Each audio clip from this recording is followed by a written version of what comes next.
Hi everyone, Charles here again. Since my first ficus video proved to be rather popular, I decided to do another one. This tree was acquired a few months ago at a bonsai show and was created by either cutting or layering a branch off a much larger tree from someone's garden. What we'll do today is shape this tree out, and then in our part 2 video we'll repot it into a bonsai pot. The first thing I need to do is there's a stub of wood next to the main upper branch that needs to come off, and the reason we want to take this piece of wood off is because if you prune back to live wood, you can sometimes induce new branching at the pruning site on a Ficus benjamina. And in this case, it would help the tree's design a lot if there were additional branches at this location. So first, let's take the tree off the turntable for right now. And then let's glove up for safety. And then we'll take the pruning saw and we'll cut off this part of the branch here. Now that we've finished the cut, we've placed the tree back on the turntable, and we've also propped it up at an angle with a couple of blocks of wood in order to approximate the tree's new planting angle when it goes into the bonsai pot, so that we can better appreciate what it will eventually look like. And I'm now going to look at the tree from up underneath to take a look at which branches need to be removed in order to get the tree's new branch structure established and defined. So the first cut we're going to make is a major one. I'm not doing this on the spur of the moment. I actually spent a few days looking at this tree and studying it and deciding that the upper part of the tree I wanted was this one here. So that means these large pieces of the tree have to go in the name of making the tree a true bonsai with a clearly defined branch structure. Now I'm going to take another look at it because I didn't get a chance to look at it clearly due to the old branches that were there obscuring the tree's appearance. And I'm considering carefully which additional branches to keep, which ones to remove. And we're going to take that off because it grows upward. And then we're going to thin out some of these other branches just in order to equalize the growth of the tree. Now, this long branch here is something I want to think about very carefully because it could be either a front branch or a possible side branch. And I'm going to sit back down, look at the tree so that the lower part of the tree is at eye level to get a clearer look at it.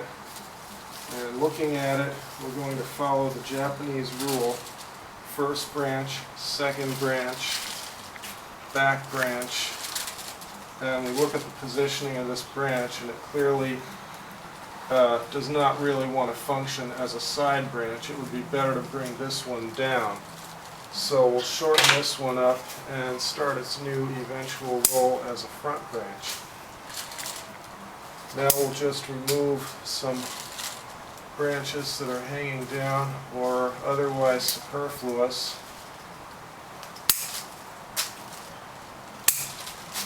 So that all the tree's growth energy goes into the eventual new branch structure.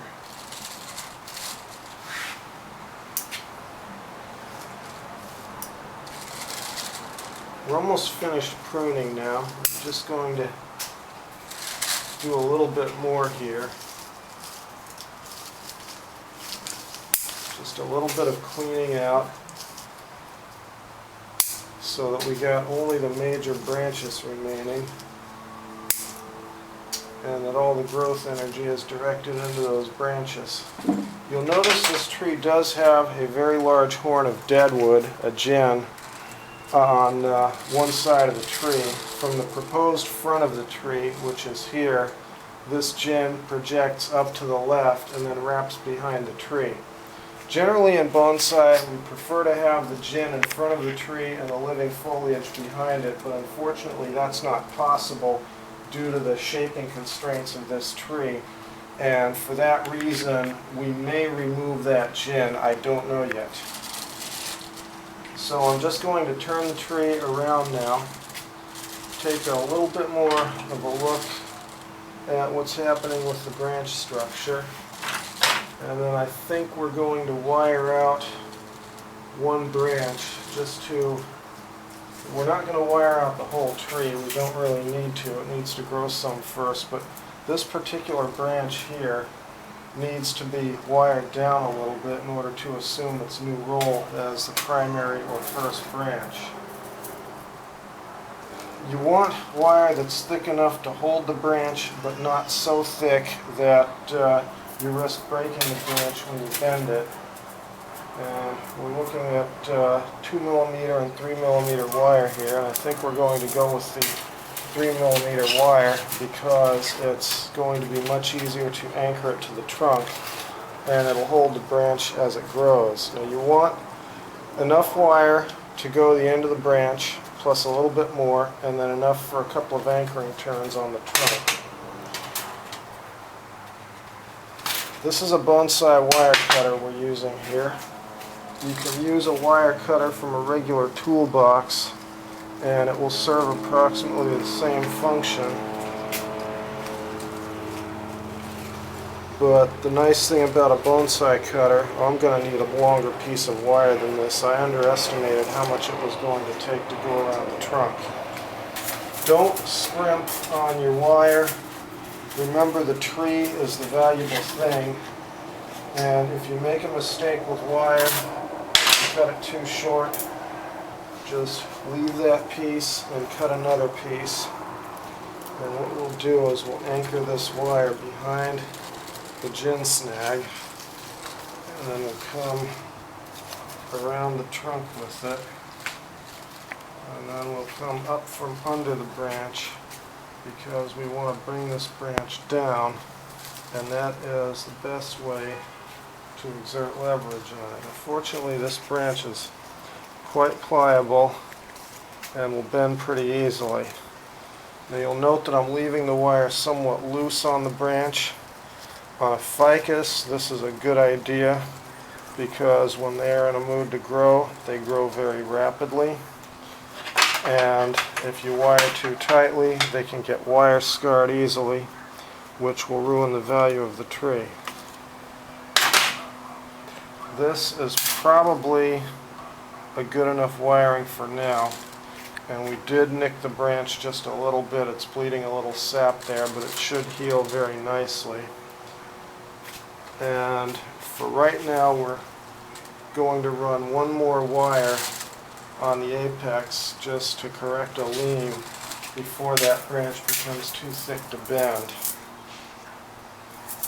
So we'll run this one piece of wire up the top here. I don't know if this is going to be thick enough. We'll try it and see, but if it doesn't have enough holding power, then we may end up rewiring this branch. We're just going to come back down around to the main trunk and then anchor that. And we're going to watch the foliage here so that we don't damage it. And again, we're going to coil the wire quite loosely so that we don't get wire scars on the tree later. Now this is something we use for fast-growing broadleaf trees like Chinese elms and Ficus benjaminas, as well as other similar or related species.